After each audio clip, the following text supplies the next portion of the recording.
I want to tell you about the most common reason people never actually launch their podcast. It is not fear, it is not lack of ideas, it is not even a time commitment, it is the setup. Specifically, it is the moment when someone sits down to figure it out what gear they need, opens up YouTube, ready to do research, and 3 hours later, they have 17 browser tabs open, four different mic recommendations, all that contradicts each other, a list of equipment that costs $2,000, and absolutely zero clarity on where they actually need to start. So, they close the tabs and they never start. And here is what I want to tell you: the gap between a setup that sounds amateurish and a setup that sounds professional is not as wide as the internet make it seem. And most of the gear people obsess over in the very beginning does not move the needle the way they think it will. What actually moves the needle is getting three things right: your audio, your lightning, and your workflow. Not perfectly, just well enough to publish with confidence. That is what is this video about. And I'm going to walk you through the simplest setup that still looks and sounds professional. What to get, what to skip, what to do with your room, and how to build a workflow that it is repeatable enough that you can actually record again next week. So, not $2,000 gear list, no technical rabbit holes, just what works. So let's get into it. Before we get into the gear, I want to reframe something because I think that the word professional gets in people's head in a way that it is not helpful. When most people say they want to sound professional, what they actually mean is, I want people to take me seriously. I do not want the quality to distract from what I'm saying.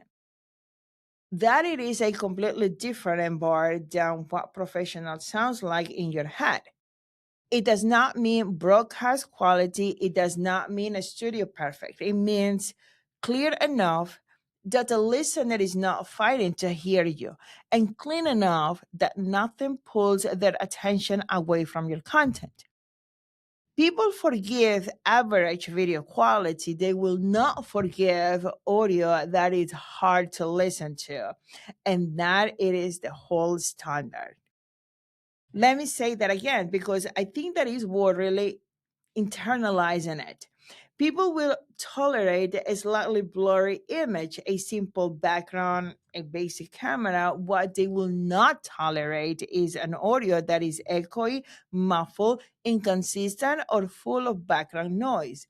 That is what makes them stop listening. So, when you are building your setup, audio is your first priority. Everything else is secondary. With that in mind, here is what a minimal viable setup actually looks like: the version that it's simple enough to not become a project and good enough to polish without cringing. So, let's start with the microphone because this is where most people either overspend or make the wrong choice for how they actually record. First, one good microphone per person. If you're a solo, one mic is enough. If you are doing interviews or co hosting, do not share one mic in between two people. I have heard a lot of bad sounding podcasts and two people sharing a mic. It's one of the most reliable bad outcomes. Each person needs their own. Second, USB versus XLR. If you're starting out, get a USB mic. Not because XLR is bad, it is actually better, but because USB plugs directly into your computer, requires no additional hardware, and means you are recording within 5 minutes of opening the box. When you are building a new habit, removing friction matters more than getting the absolute best signal chain. Third, what mic specifically? There are a lot of good options out there, but the brand that I come back the most consistently for people that are building their first setup is Rode. The reason it's not complicated, they are well built, they sound clean out of the box without a lot of fuzzing, and they hold up well over time. The Rode Pop mic and the Rode NT USB Mini are both strong starting points depending on whether you want dynamic or condenser. But, and this is the most important, the specific brand matters less than how you use it.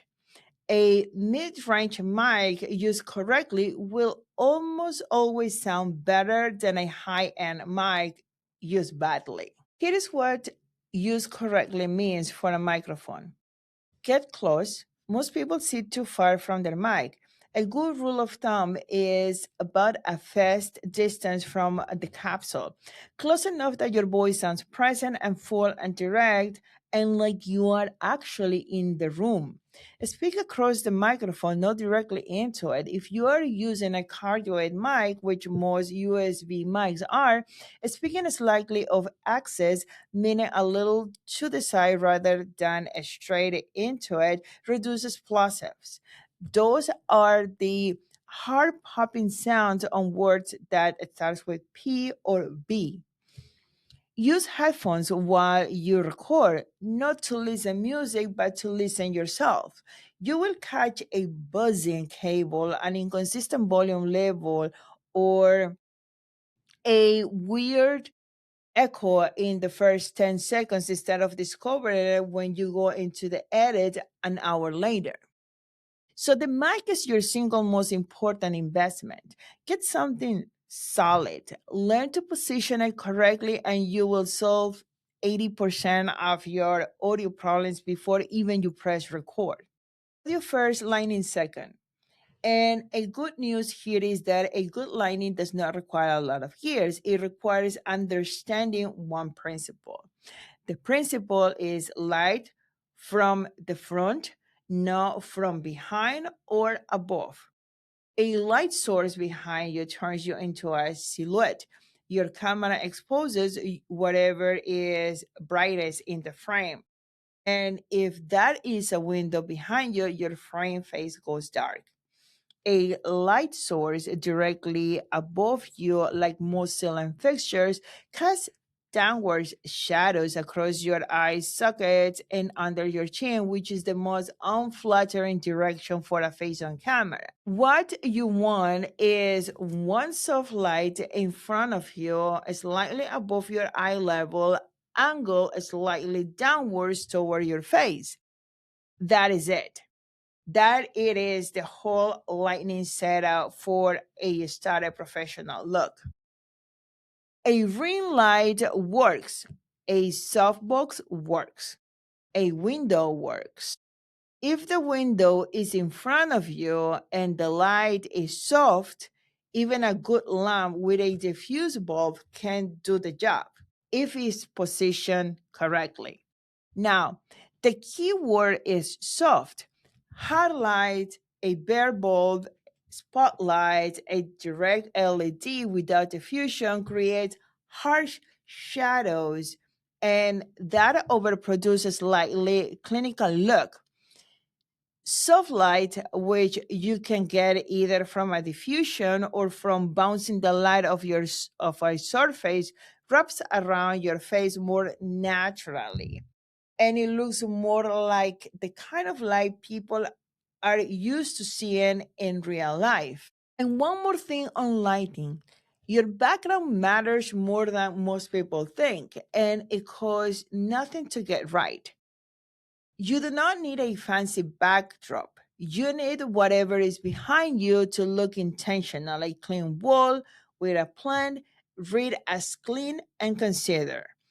A cluttered shelf with random objects reads as chaotic and distracting. And if you can, put a few feet of distance between you and your background. Even 2 or 3 feet creates enough depth that they shot stops looking like you are standing against a wall. It is a small physical change that has a surprisingly large visual effect. So, a good lighting is not about having the right equipment, it is about understanding where the light is coming from and making sure it is working for you and not against you. Here is the part of podcast setup that almost nobody talks about it when they are recommending here. And it might be the best, most impactful thing you do before you spend a single dollar. Your room is part of your audio setup. Every surface in your room, the walls, the floors, the ceiling, the windows, reflects sound. And those reflections are what create echo and that hollow, roomy quality that makes a recording sound like it was made in a bathroom or a gym. A mic will pick up those reflections almost as well as it picks up your voice. Here is the fastest way to test your room. Stand in the spot where you're planning to record and clap once. Listen to what happens after the clap. Does the sound stops immediately or does it continue for a fraction of a second, bouncing around the space? If it bounces, if there is any echo at all, your room needs treatment. And the good news is treatment does not require acoustic panels or professional foam. The fastest and most effective room treatment for a home recording setup is soft materials. Rocks absorbs low frequency reflections from the floor. Curtains absorbs reflections from the windows and walls. A couch, a bookshelf full of books, cushions, heavy fabric, all of this reduce reflections. If you record in a furnished bedroom, you are already in a better shape than you think. If you record in a room with hardwood floors, bare walls, and no soft furnishing, you're going to find echo no matter how good your mic it is. Two more room tips that cost absolutely nothing. First, record in a smaller room when possible. Smaller rooms have less space for sound to travel before it reflects back to the mic. A home office or a bedroom with a closet nearby will almost always sound better than an open living room or a kitchen. Second, do not sit in the center of the room.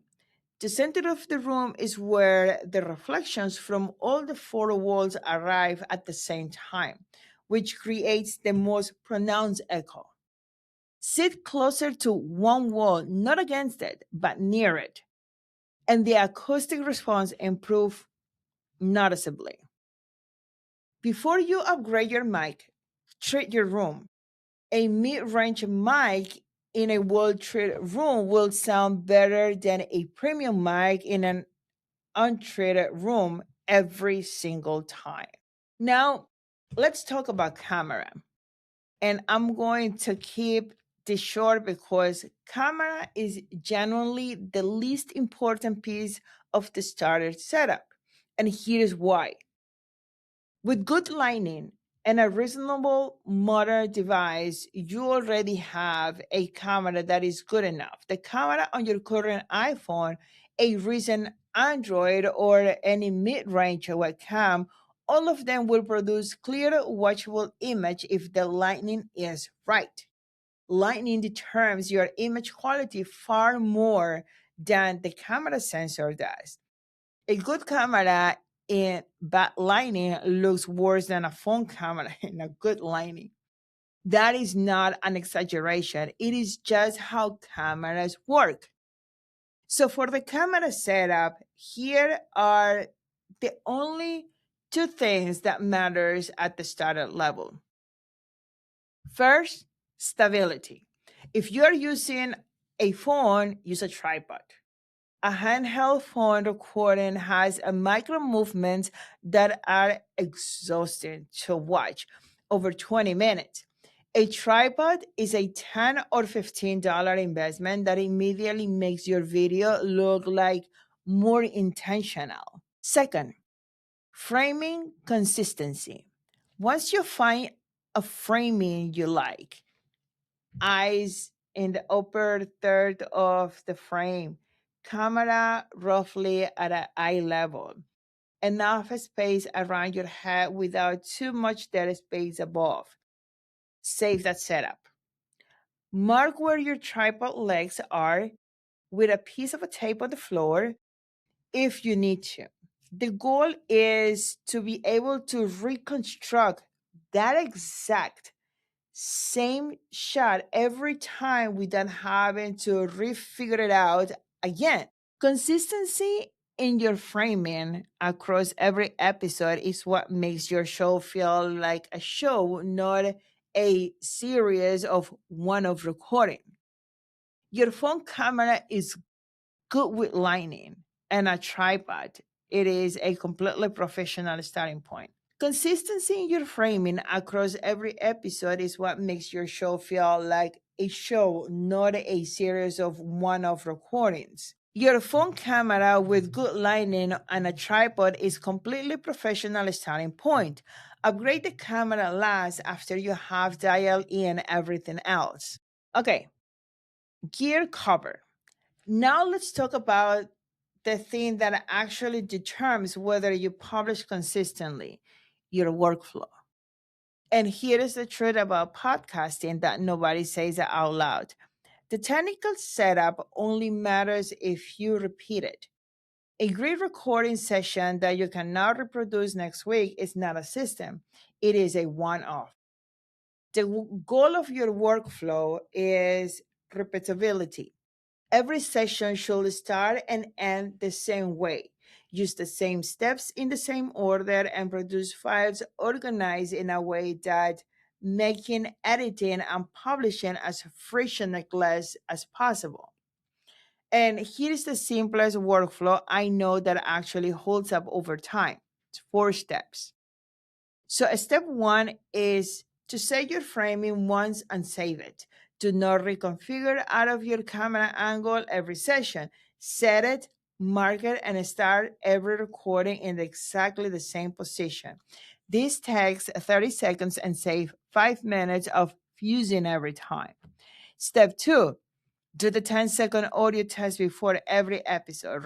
Record a quick line, play it, back immediately with your headphones on. Listen the echo, the buzzing, the volume issues.